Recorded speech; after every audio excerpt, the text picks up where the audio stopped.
Good afternoon, ladies and gentlemen, and welcome back to The Wind Waker.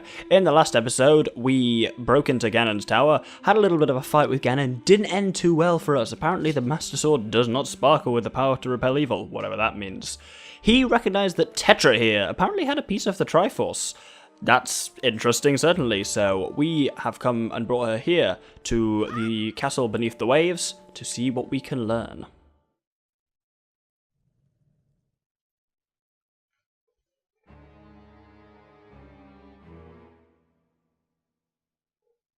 Are you him? Are you the one who is speaking through my stone without my permission? Answer me! That stone is an enhanced version of the gossip stone long spoken of in the legends of the Hyrulean royal family. I am the one who made it. You made it? The royal family's gossip stone? I'm sorry, but I have no idea what you're talking about. Have neither of you heard the tales? Tales of the kingdom spoken of in the legend of the great hero, the place where the power of the gods lies hidden. This place where the two of you now stand is that kingdom. This is Hyrule. And I am its king, Daphnes Nohansen Hyrule. Doctor, do you not recognize my voice?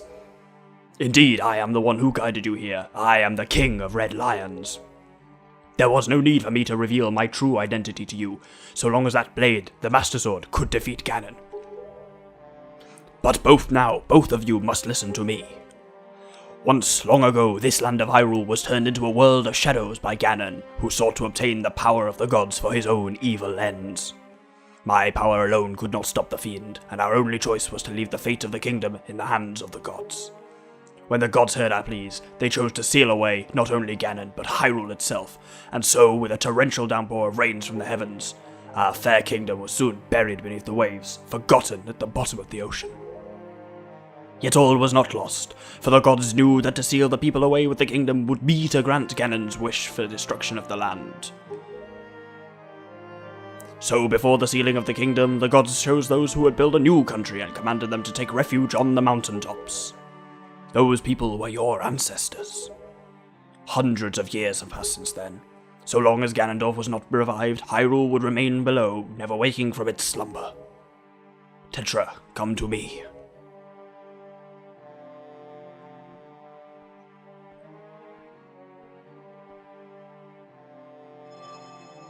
The necklace you wear is part of a sacred treasure called the Triforce of Wisdom, which has been passed down for many ages within the royal family of Hyrule. Your mother passed it down to you and instructed you to treasure it and guard it with your life. Am I not correct? The Triforce of Wisdom is none other than the sacred power of the gods that we have kept from Ganon's clutches for so many long years. The gods placed upon your ancestors the task of protecting it from evil's grasp. You, too, must abide by the laws of the past, and so the time has come for me to teach you the fate into which you are born, the very reason that you live.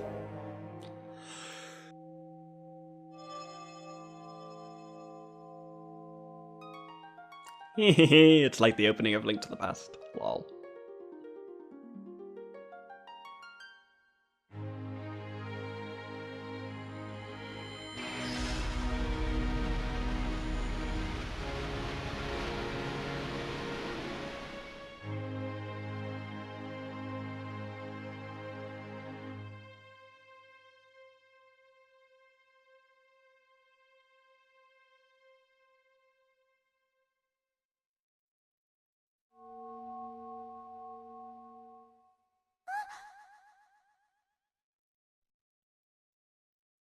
My fate?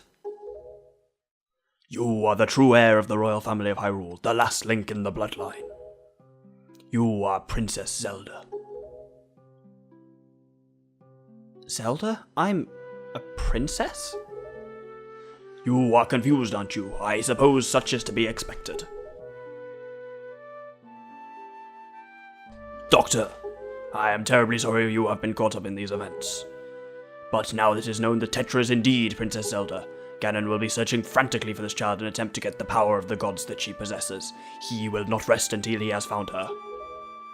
If he succeed, my ancient kingdom under the sea will be turned into a land of shadow and despair, and so will the world you know above the waves. Doctor, I need you to lend me your strength in this dark hour. I have a suspicion about what has caused the Master Sword to lose its power. I need for you to come back with me to the lands above the water and return the power to repel evil to the Master Sword. Zelda. It is far too dangerous for you to join us in this task. Fortunately, this sacred chamber is not yet known to Ganon. It is my wish that you wait here in hiding until we return. Oh, and he can teleport too as well, apparently. Doctor, we must go.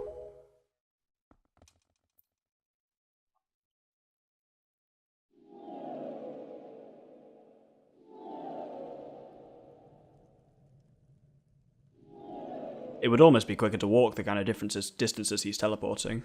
Doctor. I don't know how to say this. Everything that's happened to you and your poor sister, it's all been my fault. I'm so sorry. Ah, no bother. Man, Link is so lovely and forgiving in this game. Doctor. Be careful.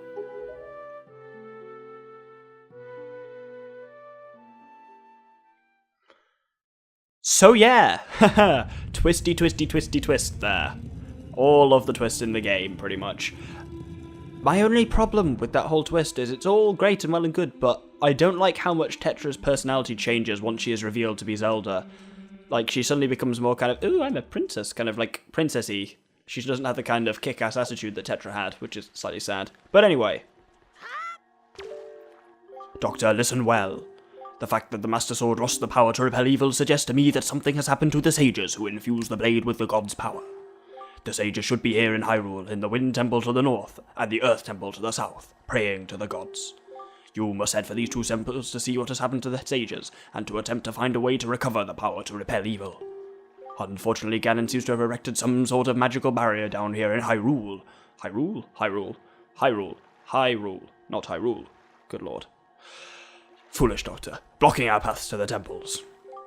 But each temple should have another entrance high upon Hyrule's mountain tops, which are now islands above the sea. As always, I shall mark these places on your sea chart. Now, if we stay here much longer, we shall draw our enemy's attention to Princess Zelda's whereabouts. We must return to the surface immediately. And so, without further ado, let's do so, and return once more to the mythical donut.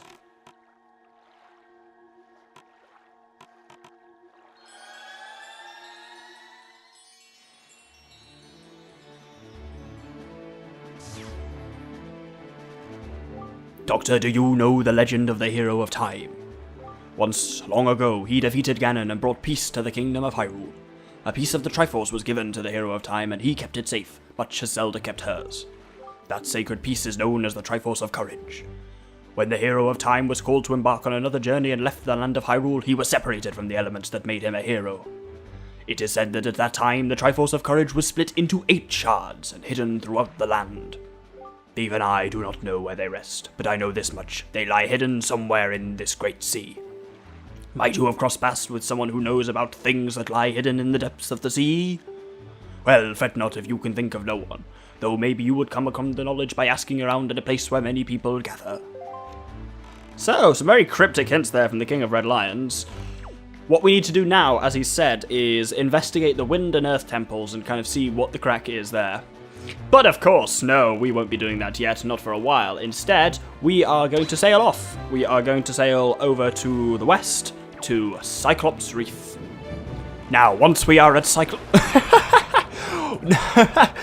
once we're at Cyclops Reef, I'm stuck talking in the King of Red Lions' voice. Right, every reef is full of cannons. You may have seen them briefly. They'll be full of cannons and ships and explosions and sea hats, apparently. Basically, each reef is well guarded. What we need to do is kill all the guardians of the reef, which is always cannons and ships. So once we have done that, then a treasure chest appears on one of the eyes in the center of the reef. Fortunately, because this is the Cyclops Reef, there is only one eye, so that's great. But getting onto it is still slightly buggeredly. What we have to do is walk up the side of the reef and basically, or not, there we go, and basically find somewhere along the edge of the reef that is high enough that we can jump and glide with the Deku Leaf onto the center of the reef. Whew. I really like that last cutscene. I haven't really had a chance to talk since it. It's like the odd opening episode with about 10 minutes of cutscene through which I'm talking, like doing all the voices, but that one is one of my favourites in the game just because of how much that whole section, it's a kind of a shame I had to split it over 2 episodes, but that whole section right from the kind of Helm Rock King confrontation with Ganon, then the kind of discovery of the King of Red Lions and all that, I think is fantastic. It's one of my favourite sequences in any game, and definitely one of my favourites in this, except for maybe the final scene in the whole damn game. And I love it so much, and I'm glad I got to show it to you. But now we're just about, it's this peak here, I think, is just about the right height to glide to the centre from. That's not the Wind Requiem. Still don't know the bloody Wind Requiem. I must have played this game through at least 10 times, probably closer to 15, and it's on the damn gamepad, but no, I repeatedly keep getting the damn Wind Requiem wrong. I can't even pronounce that, I said Wind Requiem wrong. I was stuck in R mode. Anyway, now we should be able to jump and glide. Ooh, yeah. And then...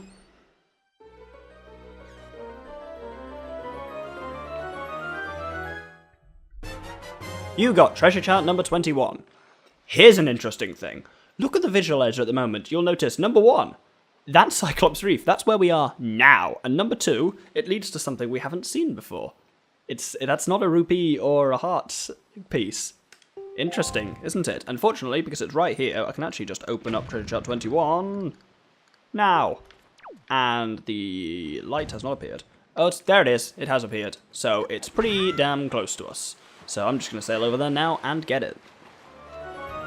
And it contains the light ring chart. Now you know where to find rings of light that mystically appear on the sea under the full moon. Open the chart on the map screen to view it. I believe mostly what the light rings have is 50 rupees or 100 rupees. They're kind of like a small scale version of the treasure charts. But if you want to see what it looks like, I'll put it up on the visualizer there so you can have a little gander. But yes, every chart you get from the reefs all have, each one of them has, what the hell am I trying to say? Each reef chart, treasure chart, leads to a special chart. Not heart pieces or things, they're all a different kind of chart for finding something cool. So from there we have the light ring chart. Now, I didn't bother cutting just because we're so close to it. I've just sailed 1 square over to the east to the 6-eye reef, where once again we do the same process of blinding the reef.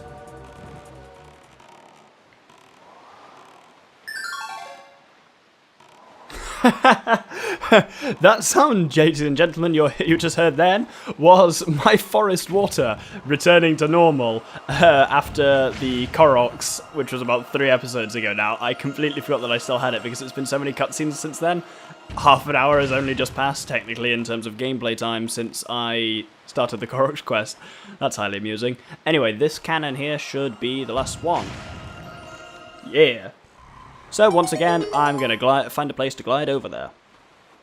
Here should do nicely. This one's relatively easy to get to because it's just right on this first branch of the reef. So we can just glide over to this one. That's really straightforward to do. And open this treasure chest, which will contain, surprisingly enough, they all contain a treasure chart. And as you can see, once again, this one links to a special chart. I'll be going through all these in this next kind of, well, this episode and next episode now, I'll be going through all of the special charts because I'll be just going through all the reefs, getting all the treasure charts that lead to the special charts and getting all the special charts and going through them now. None of these, it's worth noting, are available before you've beaten the Forsaken Fortress, and like we just did in beating the Helm Rock King. So that's why I'm doing it now as opposed to earlier, which is a shame because a lot of the things that these things actually show we've kind of already done. But either way, now I'm going to head 1 square to the north to Northern Triangle Island. Now here we see a ring of light, which is the treasure chart we've just obtained, and it's about here. Yes! Oh, nailed it first try, that was awesome. And so, as you'd imagine, it leads to another special chart. What is the special chart, you say? Well, here we go. You got the Octo chart. Now you know where to find the big octos. Open the chart on the map screen to view it. As with all these special charts, it doesn't actually cross stuff off when you've got it, so that's a bit of a shame. But we've got all the big octos except one, which I'll be going through a little later. So now I'm going to sail kind of to the south and west, down to 5-Eye Reef. And once again, we take out all the cannons in the reef.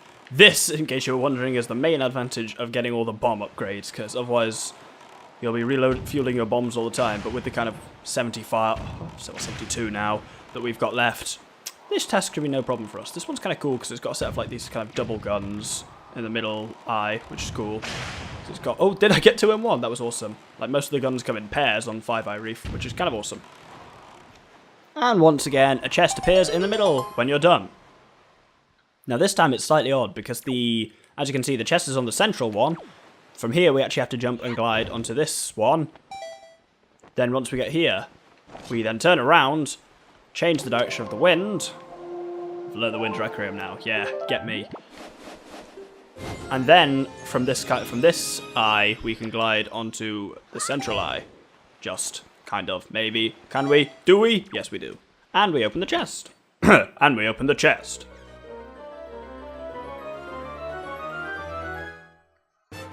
To find treasure chart 41. Again, unsurprisingly, leading to a special chart. Now we head to the northeast of this. I'm thinking, which is why I'm talking weirdly like that as well. And how do I get out of here? Where is my ship? There we go, it's over here. Yes, we are going to head north and east of here to 3 Eye Reef, presuming I don't drown. Well, that was embarrassing. But hey, got me back to my ship. So, like I said, north and east to 3 Eye Reef. And I imagine you've figured out how this goes by now. We blind the reef. Bombs away, bitches. I really wish I hadn't said that. Worth noting as well that you do have to kill all the boats you find in them as well. The cannons and the boats must all be killed in order for the treasure chest for it to appear. And the chest appears on the middle eye of the 3. Look at that, I lied, it's not in the middle eye of the 3, it's actually on the one over to this side. But there's this huge spiky bit from which you can glide over there. And open the chest.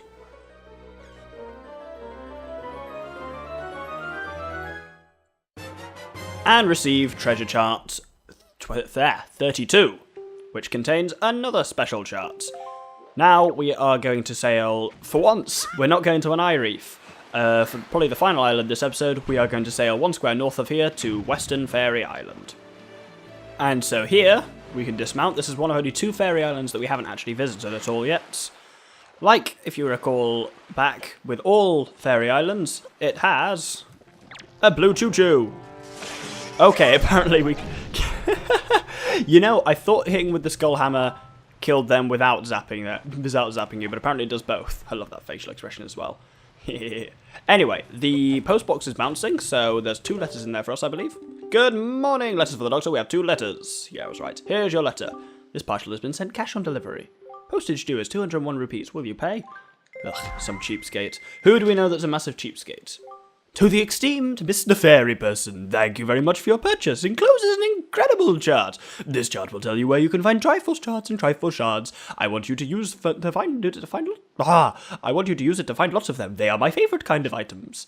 Also, sir, have you been checking your dingle charts? Have you seen those giant fairy marks? Follow the chart to them and your fortune will increase greatly. Tingle.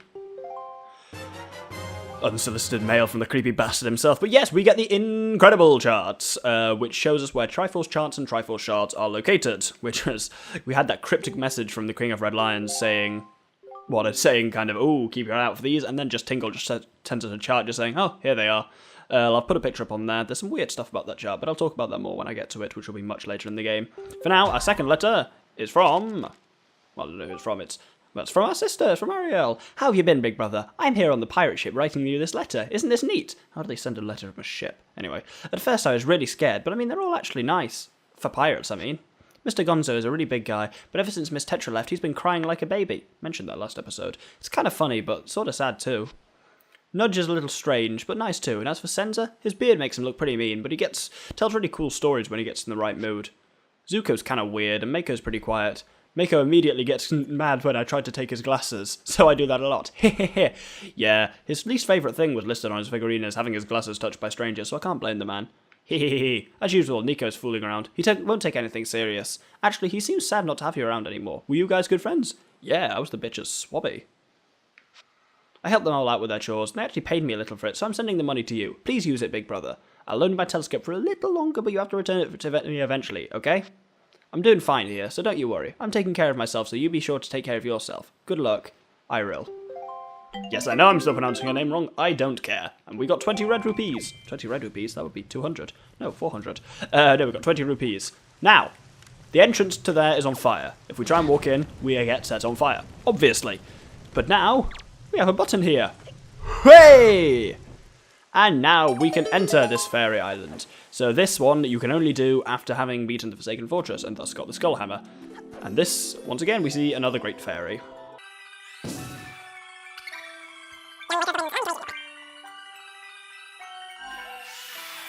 And we get, as with all these fairy items, useful, but this one is extremely useful. It is the large quiver. We can now carry more arrows. We can carry up to 60 arrows, which is awesome. The fairies in the fountain ease our weariness, blah de blah de blah de blah. So that's cool. Having 60 arrows is very useful, and if it's anything like the bombs and the wallets, you know there's going to be a second one out in the world somewhere, which upgrades it to 99. Ha ha ha ha ha.